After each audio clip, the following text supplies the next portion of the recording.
ढक गया है, मुंह कवर हो गया। हमें पूरी उम्मीद है सुप्रीम कोर्ट से कि इसमें हमें राहत मिलेगी और जो ये वक्फ तरमीमी बिल लेकर आए हैं आज उस पर रोक लगेगी और हम अच्छे से सब लोग तैयारी करके आए हैं और काफ़ी सारी पिटीशन है और सारी ग्राउंड्स को ध्यान में रखते हुए जिस तरह से वक्फ की ज़मीनों को सरकार कब्जा कर रही है बल्कि करना चाहती है उसके लिए हम लोग आए हैं और आज उम्मीद है पूरी सुप्रीम कोर्ट से और पूरे मुल्क की निगाहें भी सुप्रीम कोर्ट पर टिकी और हमें पूरा भरोसा है। सर, प्रधानमंत्री ये कह रहे हैं कि वक्फ के जो एसेट्स हैं उनका सही तरीके से इस्तेमाल नहीं हुआ, इसलिए युवा जो है पंचर बना रहा है। बीजेपी ये कह रही है कि ये जो बिल है, जो कानून बन गया है अब, वो महिलाओं के लिए, बुजुर्गों के लिए, बच्चों के लिए वेलफेयर के काम करेगा उनके लिए। किस तरह से देखते हैं जो पीछे इसकी राजनीति, आपको क्या लगता है राजनीति हो रही है? देखिए, जो ये खुद कहा यहाँ के होम मिनिस्टर साहब ने कि दिल्ली में जो 123 प्रॉपर्टियाँ वो प्राइम लोकेशन पर हैं, तो उनका क्या मकसद है? तो ज़मीनों को कब्जा करना ही तो मकसद है, तो और तो कोई मकसद है नहीं। तो ये सिर्फ और सिर्फ जो प्राइम लोकेशन की और जो वक्फ की जो ज़मीन है उनको कब्जा करना है और गांव-गांव पूरे शहरों में इसके ज़रिए जो है आपस में फसाद कराना, झगड़ा कराना, ये एक मकसद है। जिस तरह से कानून लेकर आए हैं वो तो कहीं से भी जस्टिफाई नहीं होता। सर, आप भी बोर्ड के चेयरमैन रहे हैं, पहले भी सुनने में आता रहा है कि जो बोर्ड से जुड़े लोग हैं ज्यादातर उन्हीं से जुड़े लोगों के कब्जे जो है इन संपत्तियों पर रहे हैं। आप क्या कहना चाहेंगे इस बारे में? नहीं, देखिए, बहुत सारे जैसे दिल्ली के अंदर 1977 प्रॉपर्टीज हैं और मैंने 298 प्रॉपर्टीज का किराएदारी मैंने कराई थी और बाकी इन लोगों ने मुझे करनी नहीं दी। 2200 कुछ किराएदार ऐसे हैं, 2228 किराएदार जो ये इन लोगों ने नहीं करने दिया, तमाम एजेंसियां पीछे लग गई और हमने तो वेलफेयर के काम किए वहाँ। हम तो बेवाओं की पेंशन भी देते थे, गरीबों की मदद भी करते थे, लोगों को पढ़ाई के लिए पैसे दिए। दिल्ली दंगों में हमने काम किया और जहाँ जहाँ ज़रूरत समझी और ना हमने मजहब देखा, हमने तो हर किसी, चाहे वो हिंदू भाई हो चाहे मुसलमान हो, सबकी हमने वहाँ मदद की। और मैंने वहाँ रहते हुए ये महसूस किया कि जब मैं वहाँ था तो उस वक्त मैंने एक भी, जैसे 123 प्रॉपर्टी है, केंद्र सरकार ने नोटिफिकेशन जारी करके सारी अपने कब्जे में ले लिया था, तो मैं वहाँ था तो मैंने उसको चैलेंज किया और वो सारी ज़मीनें वापस मिली। वो नोटिफिकेशन उनका रद्द हुआ और सारी ज़मीनें वापस मिली। कोर्ट ने माना, हाई कोर्ट ने माना कि जो एडमिनिस्ट्रेशन कंट्रोल है वो वक्फ का था और वक्फ का ही रहेगा।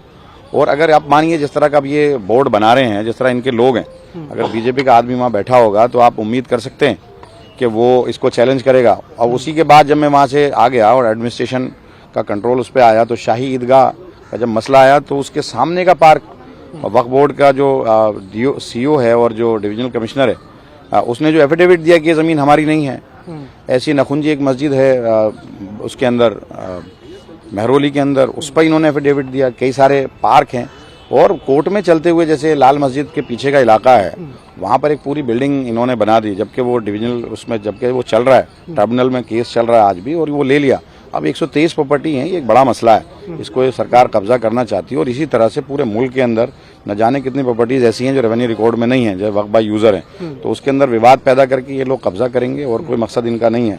तो मैं कह रहा हूँ कि मैं जब था तो सारे केसेस हमने जीते और जब मैं नहीं था जो हमारी प्रॉपर्टीज हैं उन पर भी क्लेम खत्म कर दिया। जब इनके लोग बैठेंगे और इनके ही ऊपर से सरकार किसी प्रॉपर्टी पे क्लेम करेगी तो आप खुद सोचिए कि जो चेयरमैन है, जो इन्हीं का बिठाया हुआ है, बीजेपी की हुकूमत ऊपर से कोई क्लेम करे ज़मीन को और इन्हीं का चेयरमैन उसको कैसे चैलेंज करेगा? कोर्ट भी नहीं जा सकता। और ये सारे मेंबर जो ये मुस्लिम क्लोज है, जैसे इन्होंने पहले था कि इलेक्टेड एमएलए होना चाहिए, मुस्लिम इलेक्टेड एमएलए, मुस्लिम इलेक्टेड एमपी, जो ये मुतवल्ली था वो इलेक्टेड था, बार काउंसिल इलेक्टेड था, तो इलेक्टेड और मुस्लिम लफ्ज़ क्यों हटाया इन्होंने? ये इस पे समझने की ज़रूरत है। देखिए, इसलिए हटाया क्योंकि ये जानते हैं, जैसे दिल्ली है, दिल्ली में 4 एमएलए हैं मुस्लिम, चारों के चारों आम आदमी पार्टी के हैं। उत्तर प्रदेश में समाजवादी का है या कांग्रेस का है या आरएलडी का है। ऐसे ही हरियाणा में कांग्रेस के हैं, महाराष्ट्र में कांग्रेस के या दूसरी एनसीपी के हैं। तो पूरे मुल्क के अंदर बीजेपी का कहीं एमएलए नहीं है, बीजेपी का कहीं एमपी नहीं है। तो दूसरी पार्टी के लोग बोर्ड के अंदर ना आए, इसलिए इन्होंने एमएलए इलेक्टेड और मुस्लिम एमएलए खत्म किया। अब नॉमिनेटेड कर दिया, वो अपना किसी को भी रख देंगे, ये नॉमिनेटेड मुतवल्ली है वो किसी को भी रख देंगे। तो एक जनता जो चुनकर के भेजती थी, जो एक प्रक्रिया से आता था, वो इन्होंने हक छीन लिया। अब सब कुछ अगर नॉमिनेटेड होगा तो अपने हिसाब से लोग करेंगे। अब जनता के पास ये पावर थी चुनने की, चाहे वो एमएलए हो, एमएलए इलेक्टेड था, चाहे और चेयरमैन भी इलेक्टेड हुआ करता था। ये सारे मेंबर 7 मेंबर आते थे, जिसमें से 4 इलेक्टेड होते थे, 3 नॉमिनेटेड होते थे, फिर उसमें से चेयरमैन इलेक्टेड होता था। वो सारा खत्म इन्होंने कर दिया। तो ये इसलिए हम लोग आए और हमें पूरी उम्मीद है जिस तरह से ये वक्फ की ज़मीनों को कब्जा करना चाह रहे हैं वो हम उसमें हासिल होगा। अब आप मुझे खुद बताइए, मैं एमएलए हूँ और मैं अगर चेयरमैन तो अब अभी तक हमसे ऊपर जो आखिरी पावर थी, जो बोर्ड ऑटोनोमस बॉडी है, पावर किसके पास थी? उसके बाद एलजी के पास पावर थी सुपरसीड करने को, बोर्ड को सुपरसीड करने को या उसके फैसले को सुपरसीड करने की पावर एलजी के पास थी। अब इन्होंने डीएम के पास दे दी। अब आप बताइए कि चेयरमैन से बड़ा तो डीएम हो गया ना, डीएम को फुल पावर दे दी, तो कहीं ना कहीं इसमें गड़बड़ है। और डीएम तो जो सरकार का होगा, सरकार का जो पक्ष होगा उसी के साथ चलेगा, वो बोर्ड के साथ तो चलेगा नहीं। बोर्ड अगर दूसरी पक्ष का है या बोर्ड अगर इंडिपेंडेंट है तो बोर्ड इंडिपेंडेंट है, अगर उसके फैसले को आप कोई भी चैलेंज करेगा और वो डीएम के पास जाएगा तो डीएम तो सरकार के हिसाब से फैसले देगा। तो सरकार जो चाहेगी, सरकार क्या चाह रही है आप भी समझ सकते हैं। तो ये जो बनाए गए हैं, जो एक्ट लाया है, जो इसमें तरमीम की गई है, वो कुछ चीज़ें बहुत खतरनाक है। जैसे वक्बा यूज़र है, जैसे 5 साल के प्रैक्टिसिंग मुस्लिम चाहिए, जैसे डीएम को सारी पावर दे दी, जैसे मुस्लिम एमएलएज, मुस्लिम एमपी जो हटा दिया। तो ये 4-5 चीज़ें बहुत खतरनाक हैं जिस पर रोक लगनी चाहिए और पूरी तरह से खत्म होना चाहिए।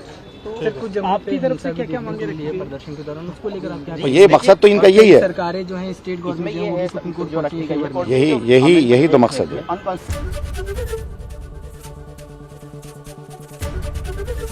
एबीपी गंगा, खबर आपकी, जुबान आपकी।